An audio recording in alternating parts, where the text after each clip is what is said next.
आदाब, नमस्कार। तो कैसे हैं आप? आशा करता हूँ स्वस्थ होंगे, सेहतमंद होंगे। तो एक बार फिर से मैं हाजिर हूँ एक कहानी के साथ।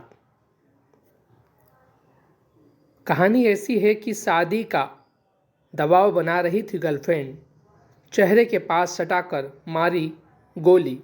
अगर कोई किसी से इतना प्यार करता है तो वो उसकी हत्या कैसे कर सकता है? सोनी की कहानी में प्यार और धोखा दोनों ही लिखा था। जौनपुर के एक छोटे से गांव में रहने वाली सोनी कुमारी एक खूबसूरत और साहसी लड़की थी। उसका दिल गोपालगंज के रहने वाले रमेश यादव यानी राज के लिए धड़कता था। लेकिन ये प्यार एक तरफा था, क्योंकि राज उसके प्यार को समझने के लिए तैयार नहीं था। राज ने अपने भाई और दोस्तों के साथ मिलकर सोनी को धोखा दिया। उसने उससे मिलने के लिए गोपालगंज बुलाया, जहां उसने 3 अन्य लड़कों के साथ मिलकर जान से मारने का प्लान बनाया।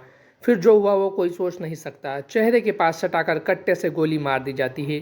कातिल तक पहुंच पाना और मृतका की पहचान कर पाना पुलिस के लिए आसान नहीं था, लेकिन सोनी के हाथ पर बने टैटू ने सारे राज खोल दिए।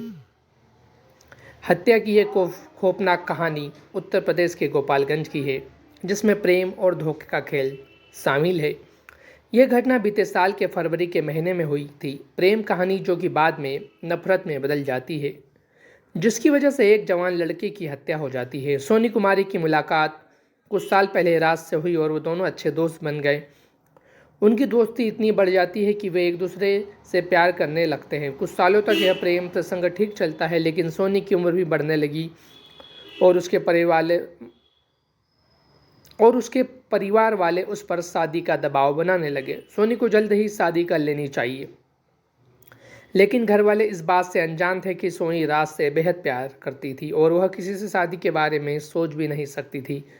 घर वालों का दबाव बनने लगा। सोनी को अब समझ नहीं आ रहा था कि वो क्या करे। उसने कई बार राज से इस बारे में बात करने की कोशिश की, लेकिन राज हर बार कुछ न कुछ कहकर बात को टाल देता। सोनी अपने प्रेमी राज से शादी करने को तैयार थे, लेकिन उसका प्रेमी कहीं और शादी करने की सोच रहा था। सोनी राज पर शादी का दबाव बना रही थी, लेकिन उसका प्रेमी कहीं और शादी करना चाहता था। राज को लगा कि सोनी उसे छोड़ने वाली नहीं है। अगर वो इस दुनिया में रही तो उसकी शादी होना मुश्किल हो जाएगा। फिर हुआ यह कि राज ने पूरी बात अपने भाई को बता दी। भाई ने राज से कहा कि अगर तुमने उससे शादी नहीं की तो लड़की को रास्ते से हटाना पड़ेगा, क्योंकि वह तुम्हें छोड़ने वाले नहीं। राज को भी अपने भाई की बात सही लगी। इसके बाद राज ने अपने भाई के साथ मिलकर सोनी को मारने की योजना बनाई। सोनी को नहीं पता था कि 3 फरवरी की रात सोनी की आखिरी रात होने वाली है। राज ने 3 फरवरी को सोनी को गोपालगंज मिलने के लिए बुलाया और अपने भाई के साथ मिलकर उसकी हत्या कर दी। सोनी को गोली मारी गई। राज ने चेहरे के पास सटाकर कट्टे से गोली मारी थी। हत्या के बाद शव को गांव के पास सड़क किनारे गेहूं के खेत में फेंक दिया गया था, जिससे पुलिस ने 4 फरवरी की सुबह बरामद किया। पुलिस ने सूचना के आधार पर टेक्निकल एविडेंस को बरामद किया और लड़की की हत्या में शामिल 3 अपराधियों को गिरफ्तार किया। इनमें प्रेमिका भाई और पवन कुमार शामिल थे। वही फरार प्रेमी समेत अन्य अपराधियों की गिरफ्तारी के लिए पुलिस छापेमारी कर रही है। अपराधियों ने जिस तरह से चेहरे के पास सटाकर कट्टे से गोली मारकर लड़की का कत्ल किया था, उससे कातिल तक पहुंच पाना और मृतक की पहचान कर पाना पुलिस के लिए आसान नहीं था। लेकिन कहते हैं ना, कानून के हाथ लंबे होते हैं और पुलिस से कोई बच नहीं सकता।